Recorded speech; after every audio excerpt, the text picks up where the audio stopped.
La grande question, c'est est-ce que le micro va bien fonctionner ou est-ce que je vais devoir retourner cette vidéo pour la troisième fois? Croisons les doigts.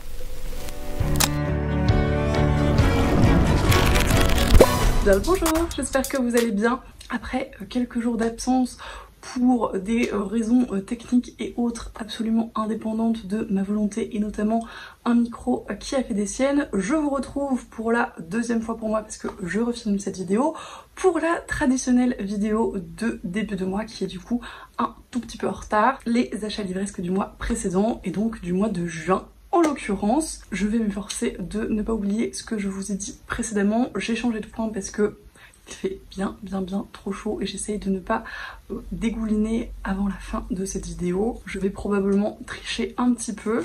Bref, achat livresque du mois de juin qui partait plutôt très bien de mon côté. J'avais été extrêmement raisonnable et raisonnée dans mes achats. Je vais vous montrer ça très rapidement. Et je pensais que ma pile à lire allait bien baisser ce mois-ci. Sauf que j'ai reçu énormément de livres d'horizons diverses et variés, d'amis et de concours en pagaille. Donc ça ne s'est pas tout à fait passé comme je l'avais prévu et ma pile à lire est bien loin d'avoir diminué, même si vu ce que j'ai lu en juin c'est à peu près stabilisé. Ça aurait pu être pire mais ça aurait pu être bien mieux. Bref, j'ai donc bien évidemment, comme d'habitude, bien trop de livres à vous présenter, mais encore une fois, ce n'est pas que de mon fait, et donc on va pas trop traîner, et je vous propose qu'on commence tout de suite. Je ne vais pas faire par ordre chronologique comme d'habitude, parce que je veux bien faire la dichotomie entre les livres que j'ai effectivement achetés de mon propre fait et tous ceux que j'ai reçus et qui se sont empilés au fil du mois, n'est-ce pas? Donc on va commencer par les livres que j'ai effectivement achetés de moi-même, qui sont, vous allez le voir, pas si nombreux que ça. Et on va commencer par les romans et par mes deux achats d'occasion du mois, puisque j'essaye d'en faire de façon régulière. C'est quand même un petit peu mieux écologiquement, économiquement, etc.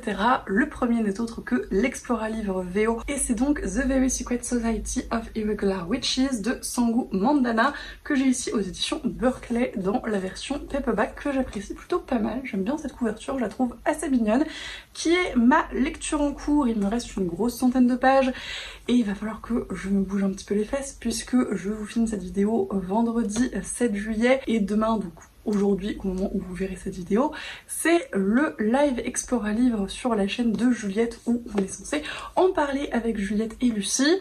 Il faudrait que je l'ai fini d'ici là. Honnêtement, je pense que ça va le faire parce que ça se lit assez vite. C'est juste que, comme d'habitude, j'ai mis 15 ans à m'y mettre. Mais pour l'instant, j'apprécie plutôt ma lecture et j'ai hâte de vous en reparler. Le deuxième livre d'occasion que je me suis pris n'est pas une lecture en cours, mais ne rentre pas non plus dans ma pile à lire puisque je l'ai déjà lu, ou en tout cas écouté. Et c'est le 4e tome des Sentiers des Astres Jaunes Yeux de Stéphane Plateau aux éditions du Mouton Électrique, qui est absolument magnifique. Vraiment, je trouve que ces éditions sont de toute beauté. Je vous ai déjà longuement parlé de cette saga de fantasy que j'affectionne particulièrement. Je suis extrêmement fan de sa version audio et du lecteur que je trouve incroyable, et je trouve que c'est typiquement le genre de saga qui se prête bien à ce format. Je me les procure tout de même en papier parce que c'est une saga que j'adore et que j'ai envie de la voir dans mes étagères, et que je pense probablement les relire sous ce format-là dans quelques temps. Donc il était d'occasion à un prix relativement intéressant, j'en ai profité et je suis absolument ravie qu'il rejoigne ses petits compagnons dans mes étagères des moutons. Ensuite, on va passer aux achats de romans neufs qui sont globalement les sorties du mois qui m'intéressaient particulièrement, et on va commencer par un livre qui est d'ores et déjà sorti de ma pile à lire puisque je l'ai déjà lu. Je vous en ai d'ailleurs déjà parlé. Mysteries of Thorn Manor de Margaret Rogerson dans l'édition Big Bang Grimoire, qui est très jolie. C'est une petite novella spin-off dans l'univers de Sorcery of Thorn que j'ai lu il y a quelques mois, que j'ai plutôt bien apprécié, et j'étais curieuse de voir ce que ça donnait. Je vous en ai parlé en daily vlog au cours de notre readathon avec Lucie. C'était une lecture sympathique, c'est pas la meilleure lecture de l'année, mais j'ai passé un bon moment, c'était mignon, sans prise de tête, et c'était tout ce que je lui demandais, et l'objet livre est ma foi très sympa. J'en profite, mais Voilà, le hardback est très joli, le rabat de la jaquette également. Et j'aime particulièrement les pages de garde qui sont différentes des deux côtés. Et qui sont vraiment très jolies. Voilà, encore un livre qui n'est pas resté très longtemps dans ma pilière parce que j'ai quand même essayé d'être un petit peu efficace ce mois-ci. Et j'en suis plutôt ravie. Le second achat du mois, c'est aussi un hardback qui est sorti pour le coup en mai je crois, et c'est La fille de la déesse de la lune de Su Lin Tan aux éditions Hugo Stardust que je me suis pris dans le hardback avec le jaspage rose très joli, complètement influencé par Lucie d'ailleurs qui l'a acheté peu avant moi et qui m'a fait très envie. Je crois qu'on va essayer de se le faire en lecture commune, ce serait très chouette. On en a une autre dans le même thème un petit peu de réécriture de mythologie asiatique. Je pense que c'est notre nouvelle lancée de ces prochains mois. En même temps, il y en a pléthore en ce moment qui sortent, donc c'est l'occasion. Je n'en sais pas grand chose à part que c'est une réécriture d'un conte japonais, si je ne dis pas de bêtises, sur cette fameuse fille de la déesse de la lune. Mais j'ai hâte de voir ce que ça va donner et j'espère vous en reparler très vite. Mais si on lit en LC, je pense qu'on va se motiver dans pas trop longtemps. Et les deux derniers livres sont les premières romances estivales à paraître, en tout cas à m'intéresser pour en juin. Je les attendais d'ailleurs avec grande impatience puisque c'est des autrices que je suis assidûment et que j'apprécie particulièrement. La première n'est autre que Millie Henry avec People We Met on Vacation, qui est publiée aux éditions Hauteville, qui reprennent a priori la publication de l'autrice. Je suis pas forcément hyper fan de ce orange et de ce vert, mais pour une lecture d'été, je pense que ça passera plutôt très bien. J'avais absolument adoré Comme un roman d'été que j'ai lu l'année dernière, qui était ma découverte de l'autrice. Je ne sais plus du tout de quoi il s'agit dans ce récit-là, si ce n'est que c'est une romance contemporaine, mais je fais un petit peu aveuglément confiance à Emily Henry pour passer un excellent moment. Celui-là, je pense qu'il sera lu cet été, et je vous en reparlerai dès que ce sera fait. La deuxième romance qui est également orange et qui ne sera pas une surprise parce que en fait je vous en ai déjà parlé dans les daily vlogs quand je les ai achetés tous les deux, Love Theoretically de Ali Hazelwood aux éditions Sphère pour le coup, puisque c'est la dernière parution en VO de l'autrice. J'ai dévoré récemment Lost to Love You, son recueil de nouvelles, après avoir absolument adoré The Love Hypothesis et Love on the Brain. Je n'ai qu'une hâte, c'est de me jeter dessus et d'y passer la journée à littéralement débrancher mon cerveau et profiter un max. Juliette l'a déjà lu et a priori c'était formidable, donc vraiment je frétille d'impatience. J'ai très hâte. J'attends juste d'avoir le temps de pouvoir me plonger et je pense que je vais finir par le trouver toute seule parce que ça fait trop longtemps déjà et ça commence à me frustrer un petit peu. Du coup, si on fait les comptes, ça ne fait que 6 romans achetés pour ma pomme, dont uniquement 3 qui restent encore dans ma pile à lire, donc extrêmement raisonnable vous disais-je. Et on va passer aux graphiques qui pour le coup sont tous lus. Je suis encore une fois extrêmement fière de moi, je tiens à le souligner. Aucun ne reste à poireauter dans ma pile à lire et pour le coup j'en avais acheté quelques-uns ce mois-ci. Le premier, c'est une sortie que j'attendais avec grande impatience. J'avais absolument adoré le tome 1 que j'ai lu il y a assez peu de temps finalement. Le deuxième tome du Jardin des Fées, donc La Petite Reine de Audrey Alouette et Nora Moretti aux éditions Dracou, qui comme toujours font un travail éditorial formidable. J'aime vraiment beaucoup cette maison d'édition de bande dessinée et je l'ai déjà lu, je vous en reparle très vite en dernière lecture graphique, mais j'ai beaucoup aimé le deuxième tome de cette saga et je continuerai à suivre les autrices avec grand plaisir. Autre suite de saga mais en manga, je me suis jetée littéralement sur ces deux sorties que j'attendais avec grande impatience. La première, le tome 11 de l'Atelier des Sorciers de Kamome Shirayama que j'ai pris en édition collector avec le artbook qui est à tomber par terre comme d'habitude. Je ne fais plus trop attention aux éditions collector de l'Atelier des Sorciers sauf quand il y a effectivement des artbooks ou en tout cas des illustrations qui sont toujours absolument magnifiques et dans des objets livres de qualité en plus, ce qui ne gâche rien. Comme je le disais, je l'ai déjà lu, je vous en ai pour le coup d'ores et déjà parlé dans les daily vlogs. C'était une excellente lecture, comme toute la saga, une très chouette suite. J'ai hâte de lire le prochain tome, mais comme celui-ci vient de sortir, ça va pas être demain la veille. En tout cas, si vous n'avez pas encore commencé l'Atelier des Sorciers, qu'est-ce que vous attendez? Et la deuxième suite de saga manga que j'attendais impatiemment ce mois-ci, c'était bien évidemment Frieren, le tome 8 ici de Kanehito Yamada et Tsukasa Abe aux éditions Kiun, qui est très joli également. Je l'ai également pris en version collector avec donc le manga qui se présente comme ceci et un jeu de cartes en plus, tous les deux dans un petit coffret qui est ma foi sympathique. Je sais pas encore si je vais le garder comme ça dans mes étagères parce que du coup ça prend plus de place qu'un manga normal, donc je vais voir, mais pour l'instant ça ne me gêne pas trop. En tout cas, encore une fois, je l'ai déjà lu, je vous en ai déjà parlé en daily vlog, c'était très chouette, je continue la saga avec grand plaisir, je ne me lasse pas du tout, c'est toujours aussi intéressant, aussi intelligent et les personnages toujours très plaisants à suivre, donc j'attends encore impatiemment le tome suivant. Et dernière suite de saga en webtoon, cette fois-ci, vous l'avez probablement vu passer partout ce mois-ci, le 4e tome de l'Or Olympus de Rachel Smith aux éditions Hugo BD. Encore une suite que j'attendais extrêmement impatiemment, sur laquelle je me suis jetée comme la misère sur le monde assez rapidement. Je vous en ai encore une fois déjà parlé lors des daily vlogs de juin et c'était bien évidemment une excellente lecture très intéressante. Encore une fois, je ne me lasse pas de l'univers, des personnages, des thématiques abordées, de la façon dont elles sont développées.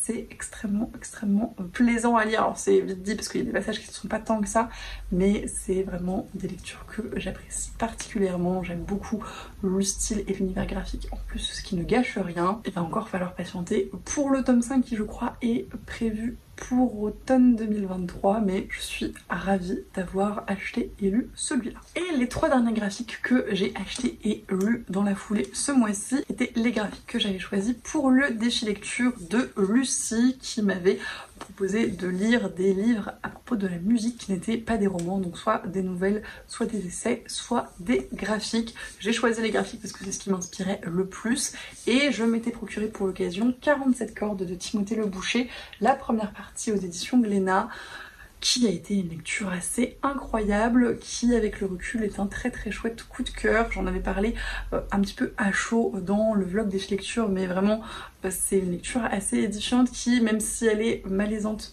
par plein d'aspects et à plein de moments, est absolument passionnante et il me tarde que la deuxième partie sorte. Je crois que c'est annoncé a priori pour 2023 pour avoir le fin mot de tout ça. Autre lecture résolument plus jeunesse que j'ai fait pour le défi lecture et que j'ai acheté du coup pour l'occasion, le premier tome de la boîte à musique de DJ et Carbone, Bienvenue à Pandorian aux éditions Dupuis, qui est très joli également et qui était une chouette lecture jeunesse. J'ai beaucoup aimé le style graphique et je continuerai je pense la saga tranquillement pour voir un petit peu où ça mène et ce que donne l'univers parce que c'était plutôt très chouette. Et mon dernier achat personnel du mois, mon dernier graphique pour ce défi lecture, Le cœur en braille de Joris Chamblin, Pascal Ruther et Anis Nalin aux éditions d'Argo, qui était encore une fois très joli, plus ado, jeune adulte en termes de public celui-ci, mais une très chouette histoire très mignonne que j'ai beaucoup apprécié lire,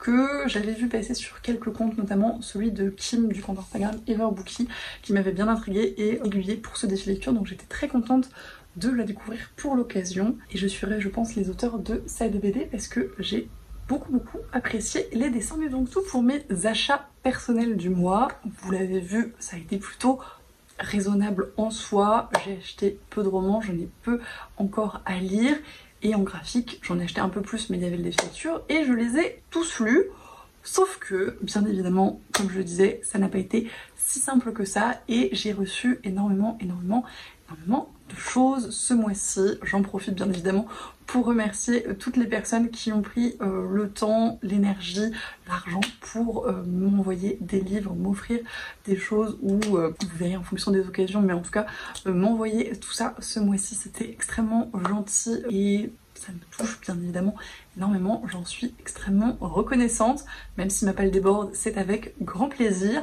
Et on va commencer par, pour le coup, une arrivée que j'attendais. On a fait avec Juliette notre swap anniversaire biannuel. On en fait un pour son anniversaire en décembre et un pour le mien fin mai. J'ai reçu le sien début juin, donc il rentrait dans les achats livresques de ce mois-ci. Et le moins qu'on puisse dire, c'est que ma palle a pris un coup dans l'aile. Même si encore une fois, j'ai réussi à limiter un petit peu les dégâts. Elle m'a notamment envoyé les 3 premiers tomes de la série Gun de Yukito Kishiro dans l'édition originale chez Glénat, qui se présente donc comme ceci, et qui est donc une saga de science-fiction en manga, a priori une des pionnières du genre, qui est assez ancienne et ça se ressent un petit peu dans les dessins, mais ça reste très agréable à lire. Je les ai donc d'ores et déjà lus tous les trois et j'en suis bien contente, ma foi. C'était de très chouettes lectures, très intéressantes à plein de niveaux. C'est assez gore, assez trash, pas toujours tout public globalement, mais néanmoins très chouette et j'ai beaucoup apprécié ma lecture. Ça s'est lu très vite, c'était plein d'actions, plein de rebondissements, plein de mystères. Les personnages sont assez sympas à suivre. Donc je pense que je continuerai la saga tranquillement, d'autant que je me suis rendu compte que c'était la saga de manga qui avait inspiré le film Akira qui est sorti il y a quelques années, que je n'ai pas encore vu, mais peut-être que ce sera aussi l'occasion. En tout cas, c'était une très bonne découverte pour laquelle je remercie encore Julie. Un autre livre qu'elle m'a envoyé et que j'ai déjà lu, je me congratule encore une fois, Et le désert disparaîtra de Marie Pavlenko, aux éditions J'ai lu, qui est une petite fable écologique assez courte, raison pour laquelle je ne l'ai pas trop fait traîner et qui était très chouette. J'ai adoré retrouver le style de l'autrice. Je ne vous en ai pas encore parlé, mais je vais le faire assez rapidement en dernière lecture. Elle m'avait également joint un si petit oiseau en format poche que pour le coup j'avais déjà lu et que j'avais déjà dans mes étagères, donc que j'ai donné à ma mère parce que ma grand-mère l'avait déjà lu, elle avait beaucoup apprécié, donc je pense que c'est pas mal qu'il tourne un petit peu dans la famille. En tout cas, c'est une autrice que je continue à suivre avec grand plaisir. Elle m'a également envoyé un livre qui est très loin de ses lectures habituelles et qui m'a bien fait rire. Morsure magique, le premier tome de Kate Daniel de Ilona Andrews aux éditions Bookmark, qui est de la Bitlit, un genre que Juliette lit quasiment pas. Je pense qu'elle a lu McCorbin sous mes recommandations exacerbées, mais que personnellement j'apprécie particulièrement, notamment en vacances et en détente. Et globalement cette saga a de très chouettes retours, c'est un petit peu un mastodonte du genre, en tout cas dans la Bitlit c'est une référence. Je n'en sais plus grand chose, j'ai dû lire le résumé il y a bien longtemps, mais ça m'intrigue toujours et c'est toujours cool de découvrir d'autres séries du style parce que j'en ai lu pas mal au fil du temps et c'est toujours sympa d'en lire que je ne connais pas. Je vous en reparle, je l'espère, assez vite. Il est assez court, NXM souvent, ça se lit pas trop mal, donc je pense que cet été ça devrait le faire. Et le dernier qui pour le coup va probablement me donner un peu plus de fil à retordre et que je pense très sincèrement me garder pour l'automne, The Book Thief de Marcus Zusak aux éditions Penguin, ici donc dans la version anglaise originale, avec une couverture que j'apprécie particulièrement et qui pour moi fait un petit peu spooky automnal, donc pour le Pumpkin Autumn Challenge, tout ça, je pense que ce serait pas mal. Puis c'est un bon pavé en VO et je sais pas si j'ai très envie de ça cet été, peut-être un petit peu plus tard, on verra. En tout cas, c'est un livre sur lequel j'ai vu vraiment d'excellents retours, notamment de Juliette, mais de beaucoup d'autres lecteurs qui l'ont absolument adoré. Il m'intrigue depuis un moment, je ne sautais jamais le pas, c'est l'occasion. Je vous en reparle, probablement pas tout de suite, mais dans l'année, je l'espère. Pour continuer avec les swaps, mais celui-ci était totalement imprévu puisque Natcha de la chaîne Natcha YouTube que je vous mettrai ici et en barre d'infos m'a fait une très jolie surprise ce mois-ci. Merci encore Natcha d'avoir pensé à moi et d'avoir pris le temps de faire ce petit swap qui était vraiment trop chouette. J'en ai fait l'unboxing dans le vlog des lectures de juin si jamais ça vous intéresse. Il m'avait concocté 4 petits cadeaux dont 2 livres qui me font extrêmement plaisir et qui sont extrêmement bien choisis. Le premier n'est autre que Lavinia de Ursula Le Guin aux éditions La Talente, que j'ai déjà lu et en ça il a été très gentil et attentif à ma pile à lire. Je l'avais lu en e-book puisque je l'avais reçu gratuitement de la part de la maison d'édition en service presse numérique et j'avais répété à corps et à cri que je me le procurerais dans cette très jolie réédition dès que je le pourrais. Je lorgnais dessus à chacun de mes passages à la librairie et je n'ai pas eu à me l'acheter toute seule puisque Natcha l'a fait pour moi et c'était vraiment une très jolie attention, donc merci encore. C'est une lecture que j'ai absolument adorée, on en a parlé en long, en large et en travers avec Lucie puisqu'on en a fait un vlog lecture commune dédié que je vous laisserai pareil aller voir si ça vous intéresse, mais c'est vraiment une excellente réécriture, le style de l'autrice est formidable. Je me pencherai bien évidemment sur les autres récits d'Ursula Le Guin même si je commence à en avoir lu quelques-uns. Et je suis extrêmement fan de cette réédition de La Talente, donc je suis ravie. Et le deuxième livre qui est aussi une très chouette attention puisque on en avait parlé tous les deux, n'est autre que Les Aveuglés, le Palais des Murmures de Loïc Noté aux éditions Michel Lafon. Loïc Noté, je le connais en tant que danseur, auteur, compositeur, chanteur, mais pas du tout en tant que romancier. C'est, je crois, son premier roman jeunesse en fantasy en plus. On en avait du coup parlé rapidement avec Natcha, je ne sais plus à quelle occasion. Et il s'en est souvenu et il en a profité pour me l'offrir, que je puisse le découvrir. Il me semble qu'il l'a déjà lu et plutôt pas mal apprécié, donc en plus on pourra en discuter, ce qui est toujours très chouette. Je ne sais pas du tout à quoi m'attendre, j'avais vaguement lu le résumé qui avait l'air plutôt intriguant, mais je ne veux pas trop en savoir parce que sur les jeunesses globalement ça va assez vite. Il est pas très gros, il fait moins de 300 pages, il y a pas mal de marge, donc je pense que ce sera l'histoire de quelques heures. J'ai hâte de m'y plonger et de voir ce que ça donne. Autre swap cette fois-ci prévu de longue date, puisqu'avec Lucie on continue nos swaps trimestriels avec énormément de plaisir. C'est pas forcément une excellente idée pour nos piliers respectifs qui en prennent chaque fois un coup, mais c'est tellement agréable à faire, à recevoir, à filmer, à monter, à voir après la réaction de l'autre, que tant pis, j'ai envie de vous dire, je n'arrêterai ça pour rien au monde. Et elle m'a envoyé un certain nombre de livres qui sont encore une fois plus ou moins pas friendly, mais on va faire comme on peut. Les premiers sont les 2 premiers tomes de La Petite Faiseuse de Livres de Miya Kazuki au scénario, Suzuka au dessin et Yushina au character design, qui sont publiés chez Ototo et que, comme pour tous les graphiques de cette vidéo, j'ai d'ores et déjà lu et dont je vous reparle très prochainement en dernière lecture graphique. J'ai beaucoup aimé les 2 premiers tomes de cette saga et je me pencherai sur la suite avec grand plaisir. C'était des petites pauses très mignonnes, très sympas. Ça faisait un moment que j'avais envie de découvrir cette saga et je suis ravie que ça ait été l'occasion. Livre bien plus pal-friendly que les suivants. L'une rêve, l'autre pas de Nancy Kress aux éditions ActuSF dans la collection Helios. Un livre qu'elle a lu, je crois, pour le book club de Pepper Palace, un de ses book clubs de début d'année, qu'elle avait beaucoup apprécié et qu'elle avait très bien vendu en vlog, donc elle m'avait bien intriguée et donné envie de le découvrir. Je sais que c'est de la science-fiction où on va suivre 2 sœurs, une qui dort, l'autre qui ne dort absolument jamais, et leur vie en parallèle, ça m'intrigue beaucoup. Je pense que ça va se lire assez vite. Celui-ci risque de ne pas trop traîner dans ma pile à lire. Beaucoup moins étroit et probablement beaucoup plus long à lire.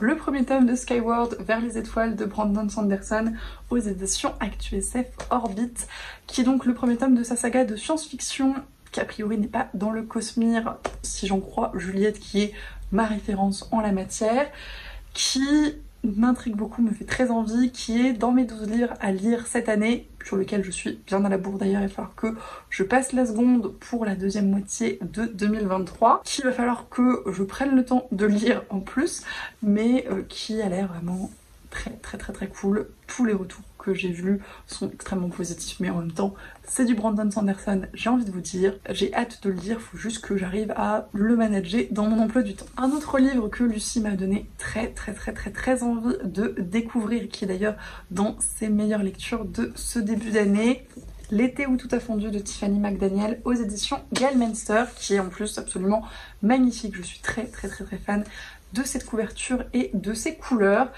Je n'en sais plus grand chose à part qu'il est question d'un petit garçon qui arrive dans une ville en disant qu'il est le diable après qu'un procureur ait fait une annonce à la recherche de celui-ci. A priori ça va parler de racisme, d'homosexualité dans les années 80 aux États-Unis. Donc tout un programme, j'ai envie de vous dire, dans un été très chaud. Donc je pense que c'est une très bonne lecture estivale. Je vais essayer de le sortir pendant cette période, ce serait l'idéal. Et il me fait vraiment extrêmement envie, donc je n'ai pas d'excuses. Et le dernier livre de ce swap, et pas des moindres, encore une fois, elle m'a donné très envie de le lire dans ses vlogs et avis lecture. Véridiane, le premier tome des récits du demi-loup de Chloé Chevalier aux éditions des Moutons Électriques, qui font toujours un travail éditorial formidable. Qui est de la fantaisie avec un royaume, des princes et princesses adolescents qui sont plus ou moins insupportables mais qu'on voit évoluer, et une épidémie. C'est tout ce que j'en sais, c'est tout ce que j'ai envie et besoin d'en savoir. Je vais me jeter dedans assez aveuglément et voir un petit peu ce que ça donne, mais j'ai très hâte. Je ne sais pas pour le coup s'il sera lu cet été parce que c'est pas forcément le format le plus pratique à trimballer en vacances, mais peut-être fin août, début septembre, à voir. En tout cas, j'ai hâte de voir ce que ça donne. Et parce que tous ces swaps déjà extrêmement généreux et très bien choisi ne suffisait pas, j'ai gagné 2 concours, enfin un concours et demi si on veut ce mois-ci et j'ai reçu des livres en conséquence. Le premier c'est celui de Jurassic Jones pour ses 500 abonnés sur Instagram. Ça me fait d'ailleurs penser qu'il faut que je vous organise un truc depuis extrêmement longtemps et qu'il faut que je prenne le temps de le faire, mais j'y pense. C'est juste que c'est toujours un petit peu compliqué en termes de logistique, mais ça reste là-haut, ne vous inquiétez pas. Toujours est-il que j'ai gagné son concours sur Instagram pour ses 500 abonnés. Pareil, je vous remets sa chaîne et son compte Instagram en barre d'infos si vous voulez aller la suivre. C'est une nana que j'adore et que je suis avec plaisir, qui fait des vidéos hyper cool sur YouTube également, et qui m'avait donc proposé de choisir 2 poches, un parmi sa propre collection et un autre qu'elle m'achetait. J'ai choisi dans sa collection Aurora Squad de Amy Kaufman et Jay Kristoff, le premier épisode chez Casterman Poche. C'est une saga de science-fiction young adult que j'ai très envie de découvrir depuis un moment. Je l'ai vu passer partout, les retours sont très bons. Jay Kristoff, je l'ai beaucoup apprécié dans Nevernight, que je n'ai pas encore fini d'ailleurs. Et Jurassic Jones là également, donc ce serait l'occasion qu'on se le lise en LC, donc ça me motiverait à le sortir, ce qui est toujours très chouette. Autant de bons arguments pour que je sois ravie que ce livre rejoigne ma pile à lire. J'ai très hâte de le lire, je vous en reparle quand ce sera fait. Et le deuxième est toujours pas des moindres et toujours d'un auteur assez prolixe, n'est-ce pas? Elantris de Brandon Sanderson, la nouvelle édition avec le macaron très moche, même si la couverture est très chouette, au livre de poche, qui est le premier roman de fantasy dans le Cosmere pour le coup, qui est une bonne pavasse, qu'il fallait que je lise en juin pour le Cosmere qu'organise Juliette, donc la grosse lecture commune de tous les romans du Cosmere dans l'ordre, que je n'ai bien évidemment pas encore sorti de ma pilière parce que je suis déjà sur un certain nombre de grosses pavasses, mais que j'ai en ma possession et que je vais essayer de lire assez rapidement tout de même, d'autant que là je crois qu'ils sont en train de lire Fils des Baumes que j'ai déjà lu, donc ça me laisse un petit peu de marge, mais ce serait chouette de reprendre le train en marche pour continuer ce Cosmere parce que c'est plutôt très cool. Et le dernier plus ou moins concours que j'ai gagné, c'est Camelot Magic & Vous qui organisait l'étape suivante de son livre voyageur, donc du livre qui est passé de lectrice en lectrice au fil des lectures de chacun, et qui est donc Les Graciers de Kieran Millwood Hargrave aux éditions Pocket, que j'ai vu encore une fois passer sur la chaîne de Lucie, qui l'a lu très récemment et qui en a extrêmement bien parlé, qui m'a donné très envie de le découvrir. Donc quand j'ai vu que Camelot le remettait en jeu, j'ai participé sans trop réfléchir et je suis très heureuse de l'avoir reçu. Je trouve que c'est vraiment une très chouette expérience de lecture, de pouvoir se passer le livre comme ça de main en main et de voir après les impressions des lectrices qui m'ont précédée et de ramener un petit peu aussi les miennes pour les lectrices futures. Donc c'est une lecture qui m'enthousiasme d'avance et que j'ai hâte de faire, d'autant que le livre a l'air très cool. C'est Aurélie des Livres d'ailleurs qui me l'a envoyé et qui l'a lu en lecture commune avec Lucie, donc j'ai envie de vous dire, la boucle est bouclée. Encore une fois, j'ai très hâte de le lire. C'est un poche, donc peut-être que j'arriverai à le prendre pour les vacances, on verra. En tout cas, j'ai très hâte, encore une fois. Et voilà, c'en est enfin tout pour mes achats, réceptions livresques du mois de juin, parce que là c'était quand même un petit peu moite-moite. Il y a même plus de réceptions que d'achats, puisque j'ai acheté 13 livres de moi-même et que j'en ai reçu 19, donc voilà, tout va bien, j'ai envie de vous dire encore une fois, en sachant qu'il y a 2 livres que je ne vous ai pas montrés puisqu'ils vont rentrer dans des projets futurs avec Juliette et Lucie, des vidéos que l'on vous sortira ultérieurement. Donc pour ne pas spoiler, je n'en dirai pas plus, mais dites-vous qu'il y a 2 autres livres dans ma pile à lire actuellement. Wouhou. Il faut vraiment que je réussisse à écoper un petit peu tout ça, mais c'est le programme du mois de juillet. Croisez les doigts avec moi. Bref, merci en tout cas d'avoir regardé cette vidéo jusqu'au bout. Si vous êtes encore là, comme d'habitude, j'espère que ça vous a plu. N'hésitez pas, bien évidemment, à me dire si vous avez lu certains des livres que j'ai présentés, surtout ceux que je n'ai pas lus, pour m'aider à les sortir plus rapidement. Si d'autres vous tentent, si vous avez d'autres recommandations à me faire dans le genre, si vous aussi le mois de juin a été une avalanche de réceptions et achats livresques en tout genre, déculpabilisez-moi, je vous en prie. Je remercie encore une fois tous les gens qui m'ont envoyé des livres ce mois-ci, quelles qu'en soient les occasions. C'était vraiment un plaisir de recevoir tout ça, même si je rigole avec ma pile à lire. Je suis vraiment absolument ravie et extrêmement reconnaissante. Je vous remercie comme d'habitude pour toutes vos vues, tous vos commentaires, tous vos messages, tous vos abonnements, toujours de plus en plus nombreux. C'est vraiment un plaisir d'échanger avec vous et de voir cette chaîne continuer à grandir. Ça me touche énormément. Je vous souhaite bien évidemment, comme d'habitude, d'excellentes lectures et je vous dis à la prochaine.